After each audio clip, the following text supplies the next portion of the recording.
My name is Gyongyi Szabo. I'm a professor at the Beth Israel Deaconess Medical Center at Harvard University. And today I will talk about alcohol-associated liver disease. These are my disclosures that really have nothing to do with this presentation. So in the next 30, 40 minutes, I'm going to talk about the epidemiology and the spectrum of disease for alcohol-associated liver disease. Go through risk factors, diagnosis and natural history of the disease, then briefly outline the pathophysiology as we understand it correctly, show you the treatment recommendations and some emerging therapies. So the prevalence of alcoholic fatty liver disease among the US populations, particularly in the adults, is on a rise. And this is data that I'm showing between 2001 and 2016 that is defined in a way that alcoholic fatty liver disease was defined as alcohol use greater than 20 grams in women per day or greater than 42 grams per day in men with elevated AST/ALT and total bilirubin of less than 3 and no other major liver-related comorbidities. And if you look on the right side, in the gray kind of bar and or line rather, you can see that the prevalence of alcohol-associated fatty liver disease is slightly going up in the past several years between 2013 and 16, but not drastically more. The difference, and I think the concern is that if we look at the orange and the blue lines, that it shows that these stages of alcoholic fatty liver disease with fibrosis greater than 2 and the blue with greater than 3, we can see that the line for the fibrosis actually is showing an upward trend. So potentially one can make the argument that this is not that much of a difference, but clearly, particularly the orange line shows the upward trend. However, if we look at the mortality due to alcoholic cirrhosis, that is clearly rising, and especially in the young adults in the United States. So in this study, the alcohol use disorder, alcohol-related liver disease, and cirrhosis were mapped in the various age groups. And as you see, the greatest average annual percentage change in increase in mortality due to alcoholic cirrhosis was in the 25 to 34 age group. And particularly, it was related to alcohol use disorder, alcohol-related liver disease, or cirrhosis compared to all other age groups. So what this tells us is that there is an increase, particularly in the young adult population, in alcohol use and that associated liver consequences. Now, if you look at the past few years, particularly since the beginning of the COVID-19 pandemic, then there is an even more alarming trend in alcohol use and alcohol use related liver conditions. So if we look at the left side panel, ages 35 to 55 with the dark line and the 19 to 30 in a kind of gray line, you can see that the mean number of use of alcohol occasions between 2015 and 2020 is clearly showing an increase. And there is a rapid rise from 2019, which essentially coincides with the beginning of the pandemic. If you look at the increase in alcohol-related death during the COVID-19 pandemic in the middle panel, then you can see that compared to 2019, 20, and 21, there is clearly an increasing trend that is kind of demarcated by the beginning of the pandemic.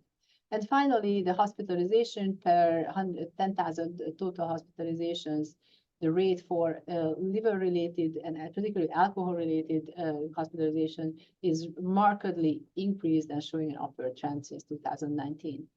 Now, the unfortunate fact is that particularly when it comes to alcohol use, that has not necessarily leveled off or reduced or decreased back to pre-pandemic levels. And that certainly raises the concern about continued presence and increased prevalence of alcohol-associated liver disease. So what is the natural history of alcohol-associated liver disease? Well, the normal liver very quickly becomes steatotic upon use of larger amounts of alcohol. And it's believed that this normal liver to steatosis is kind of a reversible process. However, if this insult of alcohol use continues, then 20–40% of individuals actually go on to fibrosis. And from there on, again, cirrhosis is developing in estimated 8 to 20%. And this gives rise to the development of hepatocellular cancer. We also know that those who have cirrhosis, then it's kind of a matter of time to really develop decompensated kind of signs. Now, we also know that the earliest phase of alcohol-associated liver disease, all the way even up to fibrosis or even cirrhosis, could be silent. And that is concerning because many patients can go unnoticed and undiagnosed. And for this reason, I think it's important to pay attention to potential early detection in primary care centers and alcohol addiction centers to evaluate the status of the liver of these patients who have persistent alcohol use. Now, we also know that this silent form of alcohol-associated liver disease can present with jaundice and complications as the progression of fibrosis and cirrhosis occurs. But there is also the phenomenon of alcohol-associated hepatitis, which is the acute manifestation of alcohol-associated liver disease in a very severe form. We know that both alcohol-associated hepatitis and the decompensation events increase the likelihood of emergency department visits. They have high costs, and if patients have continued disease, then readmissions increase, and that obviously contributes to a high utilization of healthcare system and cost. So let's talk for a few minutes about risk factors. And obviously, risk factors come under the category of unmodifiable host factors such as gender and genetic factors, or modifiable behavioral and environmental factors such as the amount of alcohol ingested, potential existing conditions of the liver such as hepatitis, chronic hep B, chronic hep CV infection or HIV infection, obesity, and smoking. So gender is a major contributor to alcohol-associated liver disease, something that we may not necessarily pay enough attention to. So women have a lower threshold for alcohol-associated liver disease compared to men. And if you look at the grams of alcohol per day consumed, in women, it is somewhere between 20 to 24 grams per day that can increase the hazard ratio for developing alcohol-associated liver disease, where in men it's higher, somewhere around 35 to 48 grams per day, showing the gender differences. At this point, there is a relatively poor understanding of the underlying causes of all of this. Multiple studies try to evaluate the gender differences, and various hypotheses have been put forward. Some of those include potential differences in the hepatocyte alcohol metabolizing enzyme activities and reactive oxygen species between genders. Some of this effect has been linked to estrogen levels in women. Other studies suggested that potentially there is increased portal vein content of endotoxin and blood alcohol concentrations that potentially contribute to this, and also activation of Kupffer cells and inflammation appears to be, by studies, higher in females than men's. It has also been suggested in the past that potentially the stomach alcohol dehydrogenase activity is different, and gut barrier dysfunctions could be gender dependent. Overall, there is clearly an increased risk of alcohol-associated liver disease in women, and studies show that alcoholic hepatitis develops at a lower daily or cumulative dose of alcohol intake in women, and also there is an increased risk to and shorter duration of development of liver cirrhosis. And I think this is a very important take-home message, that in our practice, we have the responsibility to actually educate our particularly women patients about this risk. So what are the other unmodifiable risk factors? It comes to genes. So various genome-wide association study confirmed, for example, PNPLA3, TM6SF2, and MBOT7 as a risk loci for alcohol-related cirrhosis. So this is a GWAS study from a primarily European population. identifying these 3 genes. And in fact, additional multiple studies identified all these genes as a risk factors.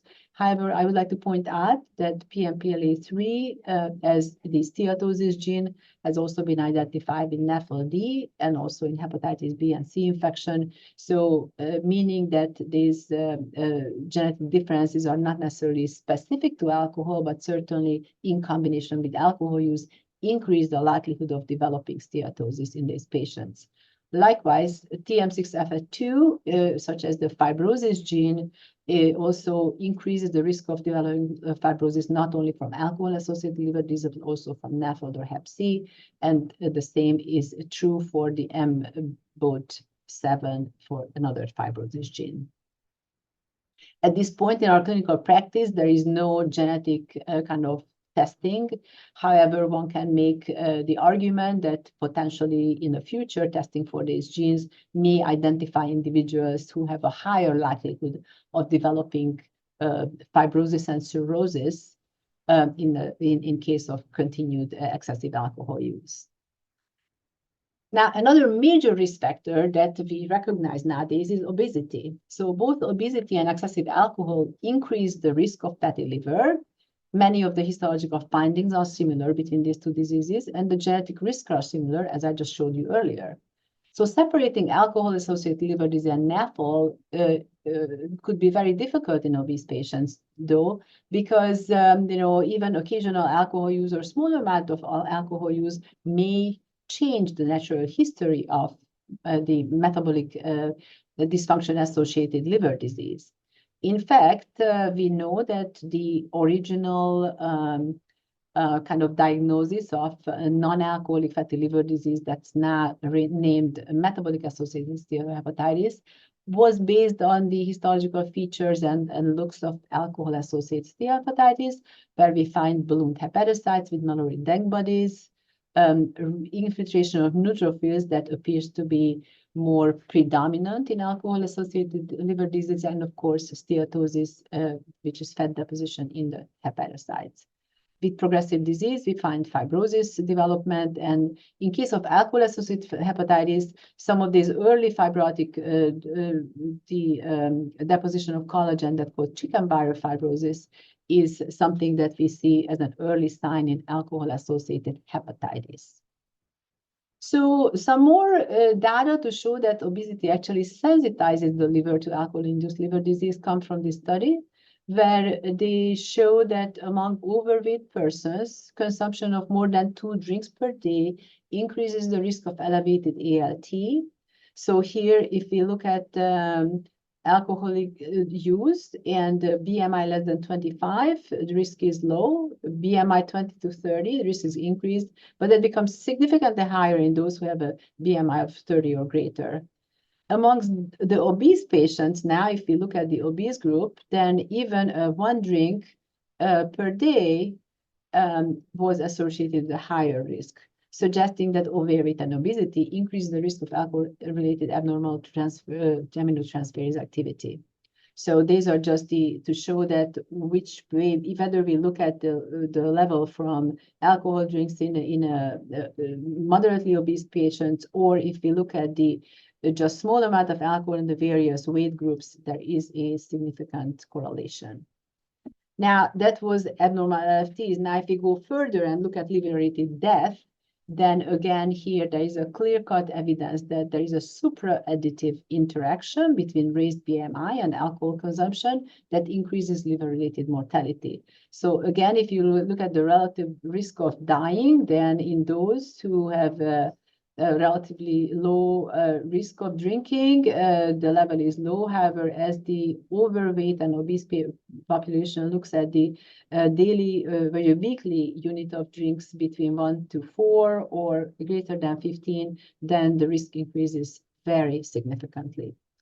So in recognition of the complexity of the steatotic liver disease, the AASLD and the European Liver Society came together and published this new sort of nomenclature that now is the co-nomenclature for metabolic and alcohol-associated liver diseases. that under steatotic liver disease category, we recognize a spectrum. And here, you're going to hear probably way more about this in the next talk. Then the metabolic dysfunction-associated steatotic liver disease is now called MASLD. And in this one, metabolic dysfunction-associated steatohepatitis, MASH, is the more severe steatotic and inflammation form. But then we also recognize that this can go along with alcohol use. And in fact, if somebody has just alcohol use, that results in steatotic liver disease that we call alcohol-associated or alcohol-related liver disease. And between the MASLD and ALD, then we have this spectrum of individuals who are obese, but then drink alcohol as well. And this would be called the MET-ALD, recognizing that in MASLD there is increased alcohol intake in some individuals. And here shows the gradient of the various alcohol intake. We know that this is a category where patients actually have an increased risk of developing progressive liver disease. And in fact, this is a hot area of investigation where animal models already show that there is a major sort of dual storm, if you will, on hepatocytes and inflammation to cause progressive liver disease. So how do you diagnose and what is the natural history of alcoholic liver disease? So I'm going to go back to the ASLD guidance that was published in 2020. And here we can talk about the histologic diagnosis and clinical diagnosis of alcohol-associated liver disease. And must point out that in the United States, most of the clinical practice uses clinical diagnosis, where we have the category of probable alcoholic hepatitis, which is clinically diagnosed without potential co-founding factors, and possible alcohol-associated hepatitis, which is clinically diagnosed with potential co-founding factors. And particularly in the possible alcoholic hepatitis case, very often we recommend biopsy to confirm the alcohol-associated etiology. And in fact, that then really brings us to a definite diagnosis of alcohol-associated liver disease. So the clinical diagnosis hinges on various factors and together, such as onset of jaundice within prior 8 weeks, ongoing consumption of greater than 40 in females or greater than 60 in males of alcohol for greater than 6 months and less than 60 days of abstinence. EST, ALT abnormal, less than 400 units, and characters ratio of greater than 1.5 when we look at the AST-ALT ratios, and together with serum bilirubin being increased 3 or higher. So what are the potential co-founding factors? What we have to think about is ischemic hepatitis or metabolic liver disease, such as Wilson's disease, alpha-1 antitrypsin deficiency, possible drug-induced liver disease, particularly APAP, uncertain use of alcohol, and the presence of atypical abnormal laboratory tests. And these kind of somewhat go into differential diagnosis category as well. So liver biopsy in alcohol-associated liver disease is certainly an area where there are practice differences between various continents. So, for example, most European centers actually do use liver biopsy for the diagnosis, whereas in the United States it's not that common. The pros certainly are that the clinical diagnosis is not always accurate, and about 10–20% of individuals may have other disease found on biopsy, in addition to potentially the presence of alcoholic steatohepatitis. Also may have some prognostic value, staging on fibrosis, and also identifying whether it's an acute alcoholic hepatitis or acute on chronic presentation. Certainly the cons are the cost and the risk that often goes with the transjugular biopsy, and of course sampling error, given the fact that the liver is not always homogeneous when it comes to liver biopsies. However, it's still highly recommended when in that, always obtain a liver biopsy. So in terms of prognosticating alcohol-associated liver disease outcomes, there are multiple lab-based prognostic scores, including the MADRI discriminant factor, And that is certainly used as greater or equal than 32 and should be used to assess the need for treatment with corticosteroids and other medical therapies. And typically the MAD score greater than 20 should also prompt consideration for steroid treatment. And we'll talk about that more, that abstinence from alcohol should be promoted to improve long-term prognosis in these patients. But in addition to the Madrid discriminant factor and MAD, some other prognostic scores include the ABIC, the Glasgow Alcoholic Coma Scale, and the Lilly stopping rule. So what is the kind of actual prognosis? So this study that goes back now quite a while from the Mayo Clinic showed that in moderate alcoholic hepatitis, the MAD score less than 20 carries a less than 20% probability of mortality at 90 days, whereas the probability after 90 days significantly and exponentially increases as the MAD score goes above 20. So the MAD appears to be more reliable than the Madrid discriminant factor due to changes in reporting of the PT, which is part of that. In case of MAD greater or equal than 26, we typically talk about very severe alcohol-associated hepatitis, and MAD less than 11 is typically very moderate alcoholic hepatitis, and less than 11 is mild. But I think these categories really have not been used very often other than potentially in clinical trials. So alcohol-associated liver disease is typically treated with corticosteroids. However, there is also another characteristic of these patients, which is increased susceptibility to infection. And given the fact that corticosteroids actually increase the risk of infection, studies clearly show that the infection has to be followed very closely. So in the studies, it was shown that if a patient had any infection and the corticosteroid use was delayed 7 days after control of infection, and this is the panel on the left, then clearly the survival actually was very much the same, showing that not infected patients or those who were treated with antibiotics and then steroid was used subsequently, then had same survival.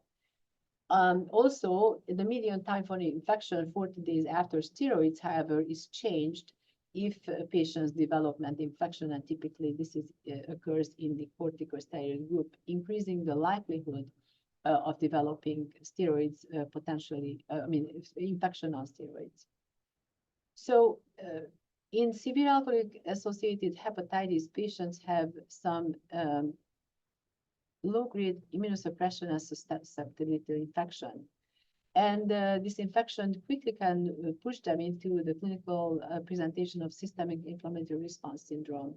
But we have to realize that patients in alcoholic hepatitis can develop systemic inflammatory response just from the overwhelming inflammatory activity of the disease itself, even in the absence of infection.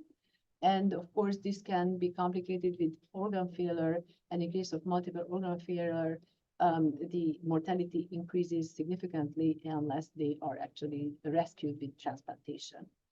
And in fact, it has been shown that organ failure and mortality risk increases in acute and chronic liver failure with the number of organs being involved. So as long as more than one organ is involved with 2, 3, 4, you see that the percent mortality increases in a very, very linear fashion. Therefore, early intervention in these patients is critical to in the attempt of preventing multiple organ failures. Now, very often alcoholics may have underlying cirrhosis and may present as acute and chronic liver failure. And acute and chronic liver failure typically is identified as a precipitating event inducing high bilirubin pro-inflammatory cytokine increase and high cytokine levels, plus minus multiple organ failure with increased mortality. And the underlying liver disease could be on the left as listed, not only alcohol-induced cirrhosis, but alcohol can trigger all of this acute event in any cirrhosis, any etiology, such as chronic Hep B, Hep C, autoimmune, or NASH. So sometimes it's very difficult to distinguish between ACLF or potentially the acute alcoholic hepatitis because that has very similar symptoms.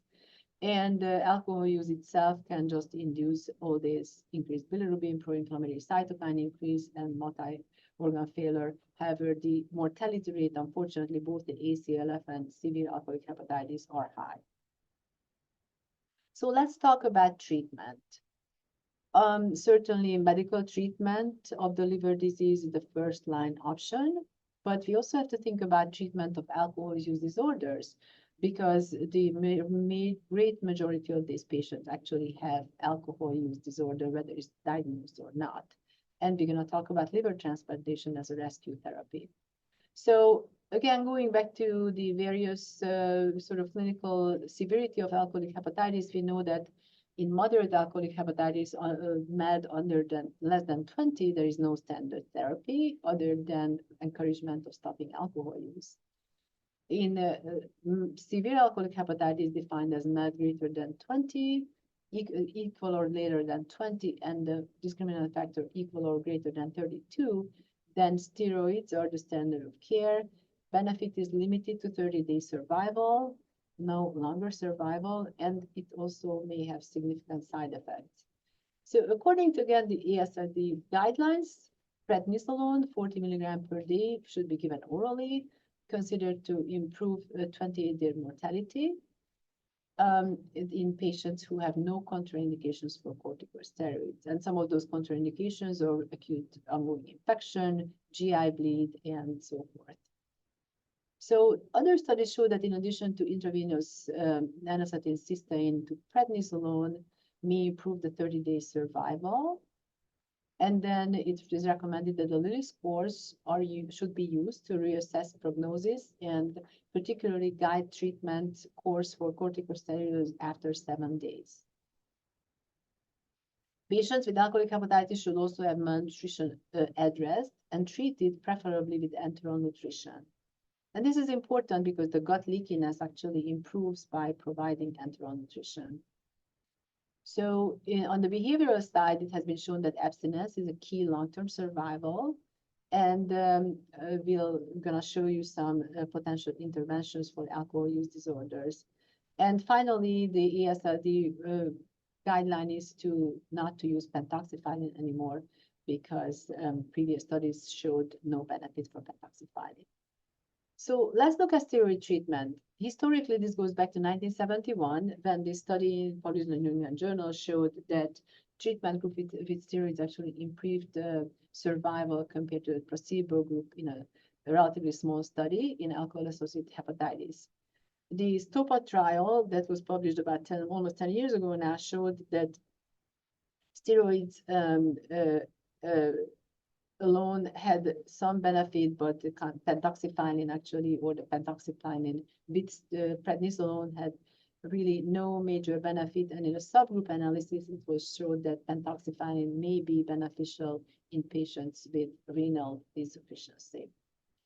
So the Lilly model is something that is recommended to use, and essentially this is in steroid use, and this is the original study from the Lilly group from Philip Maturan that showed that by evaluating the Lilly score and those who have less than 0.45 on day 7 have a higher likelihood of survival if the steroids continue.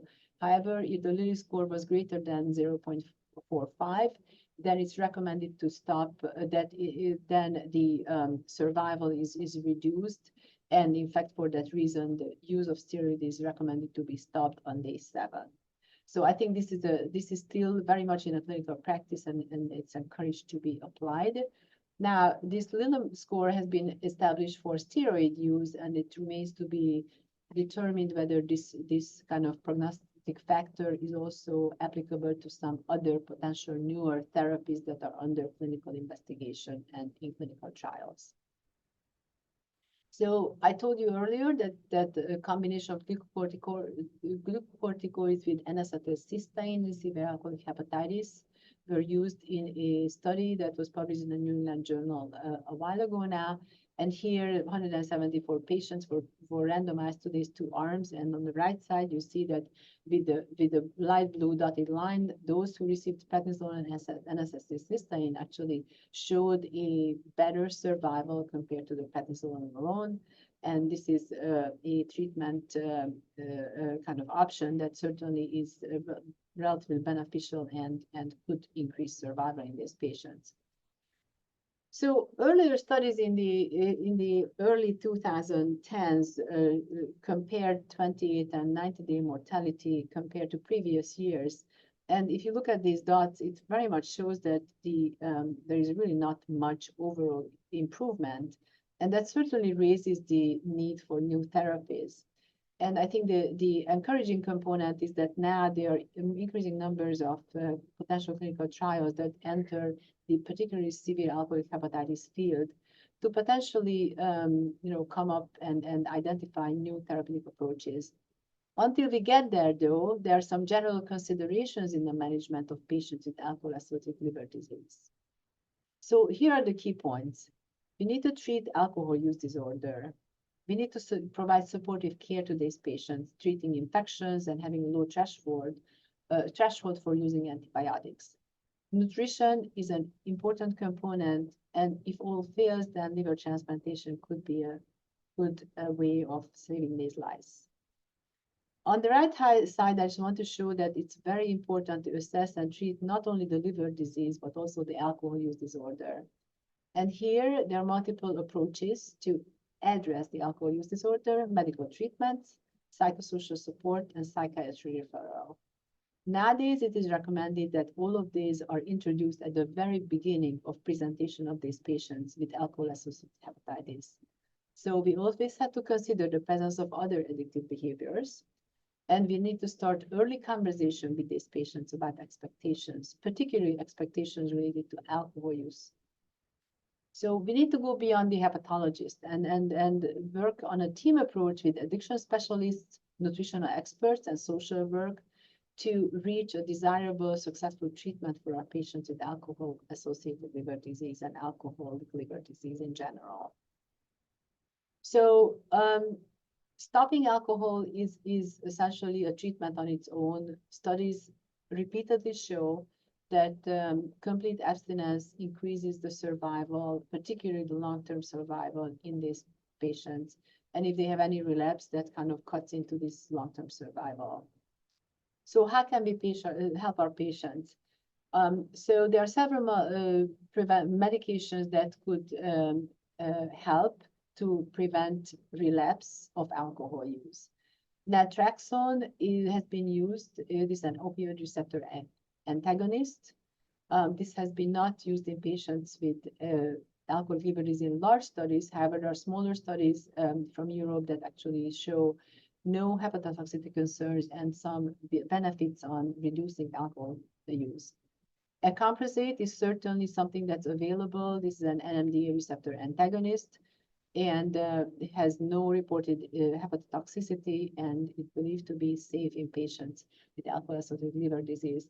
Some of these others, gabapentin and baclofen, are in the experimental phase, and some of them have not been studied in alcoholic liver disease. I should point out that the National Institute on Alcoholism and Alcohol Abuse at the NIH Institute has a major interest in addressing this, particularly in the alcoholic liver disease population, and the new clinical trial actually is going to be most likely initiated to address these questions. So nutrition, certainly there is a kind of cross here if we look at the amount of energy intake and the likelihood of mortality that essentially cross. The red line shows that decreasing protein calorie malnutrition scores show relation with increased mortality. And in the blue line, you show that voluntary calorie intake inversely correlates with mortality. So if patients actually can have a good nutrition, then their survival rate is much better. Recommendation is to provide 35 to 40 kilocalorie per kilogram body weight and daily protein intake of 1.2 to 1.5 gram per kilogram in alcohol-associated liver disease. So if all the medical interventions fail, then certainly these patients could be rescued with liver transplantation. And this concept was introduced in 2011 with this New England Journal article, where the French investigators showed that in a selected group of patients, they found that early liver transplantation actually saved lives. And you see that the patients undergoing liver transplantation had a superior survival compared to matched controls. And now this is kind of repeatedly shown in multiple clinical trials, and in fact, it became a clinical practice in most of the transplant centers. But this earlier study published in 2017 from the Hopkins group shows that survival in those who had transplantation for acute alcoholic hepatitis acutely had a similar survival estimates compared to those with chronic cirrhosis with a 6-month abstinence rule in the dotted line. And on the right side, in the same group, they look at recidivism. And again, those who received acute alcoholic livers for acute alcoholic hepatitis versus those who had the 6-month rule showed really minimal differences, suggesting that with appropriate guidance and treatment of alcohol use disorders, actually these patients can do very well in the long run. And I think reflecting on this now, we look at the statistics and indications for liver transplantation. There's a clear growth in liver transplantation for the diagnosis of acute alcohol-associated hepatitis and alcoholic hepatitis in general.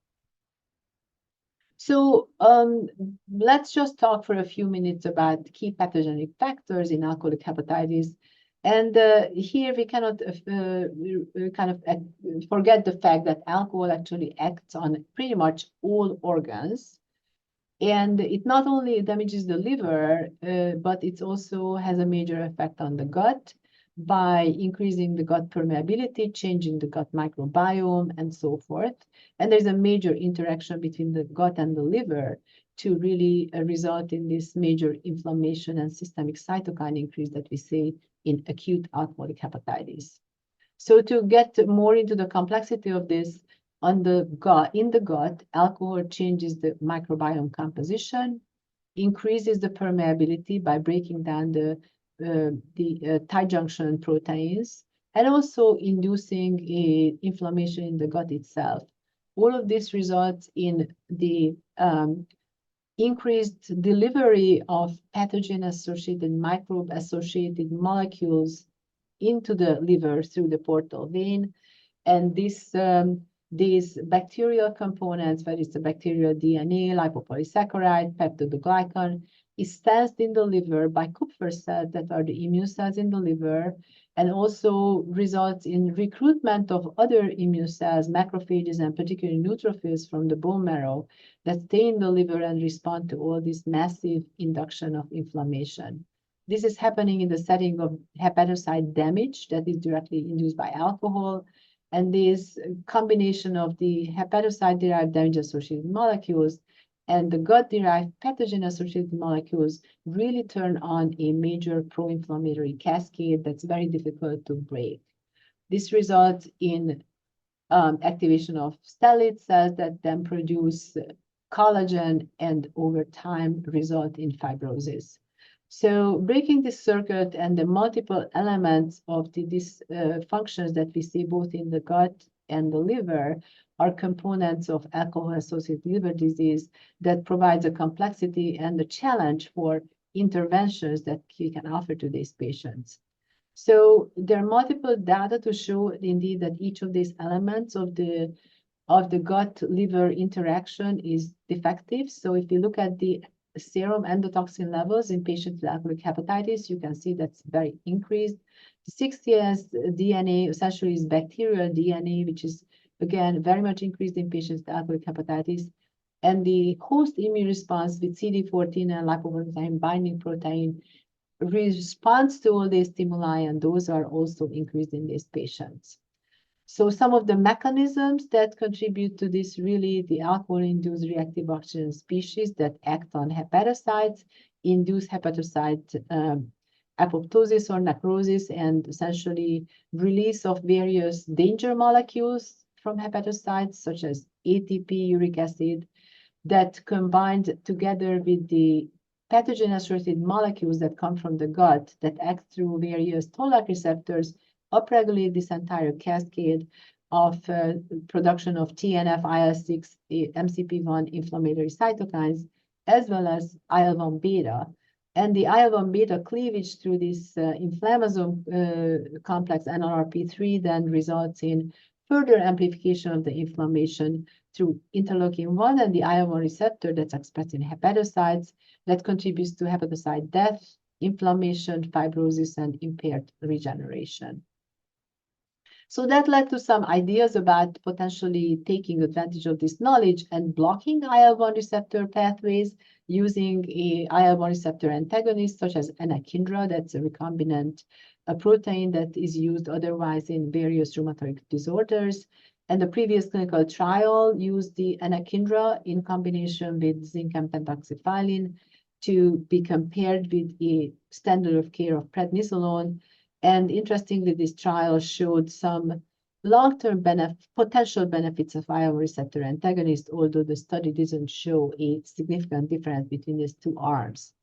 In a most recent study, further investigating the potential of IL-1 receptor antagonist with an anakinra zinc, patients with severe alcoholic hepatitis were randomized to either prednisone plus placebo or anakinra plus zinc and placebo, and they had the Lilly score, the stopping rules for both of these groups.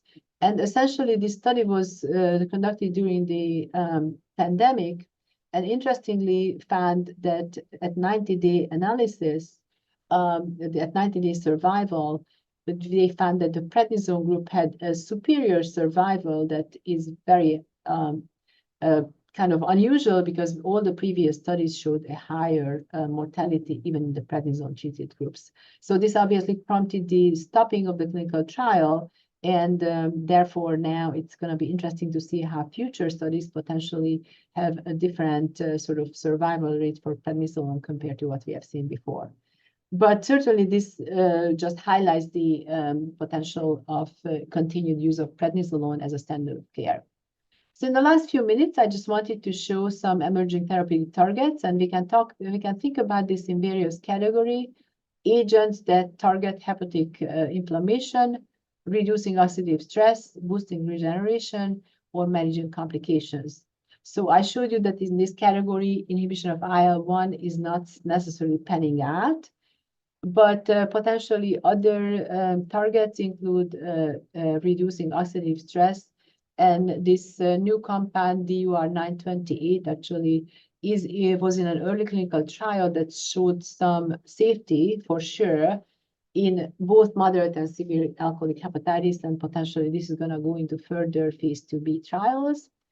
Granulocyte colony-stimulating factor was used in some smaller studies in India that showed some benefit in very severe alcoholic hepatitis compared to historic controls.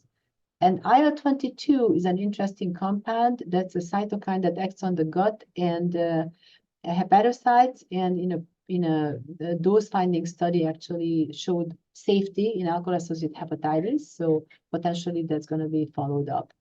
And then managing complications using antibiotics and potential PD-1 inhibitors is a theoretical opportunity. Finally, after recognizing all the gut effects of alcohol, one can make the argument that the gut-liver axis is potentially a major target. And here, intestinal decontamination with various antibiotics have been used. Zinc supplementation in small studies showed benefits, or probiotic administration, particularly Lactobacillus GG, in moderate alcoholic hepatitis reportedly has some benefits. And of course, fecal microbial transplantation is sort of a more drastic way to change the microbiome, and some pilot studies from India suggested that that potentially has benefit. I think all of these require further investigations, and I would not encourage anyone to use these necessarily in regular clinical practice. So in closing, the key takeaways are the following. Current state of clinical practice is to use steroids that have recognizing that has limited benefit, but certainly have benefit in certain patients. Pentoxifylline alone has no benefit anymore, as we understand from studies. Liver transplantation certainly is an early, it can save lives in early alcoholic hepatitis. And I would encourage you that if indeed a very severe alcoholic hepatitis patient comes to your practice, then referring to liver transplantation centers early on is probably a very good opportunity to save lives.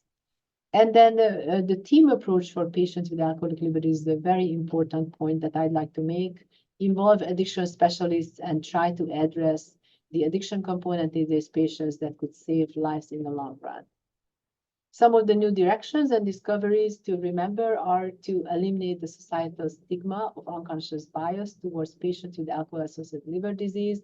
And in fact, that was one of the reasons why we now call this alcohol-associated liver disease as opposed to alcoholic liver disease. New biomarkers are under development that may help to prognosticate. And finally, clinical trials and novel therapies are under development. So hopefully those are going to be something that in the future will provide some new insights into new therapeutic approaches in these patients. So with this, I would like to thank you for your attention, and I'd be happy to answer any questions.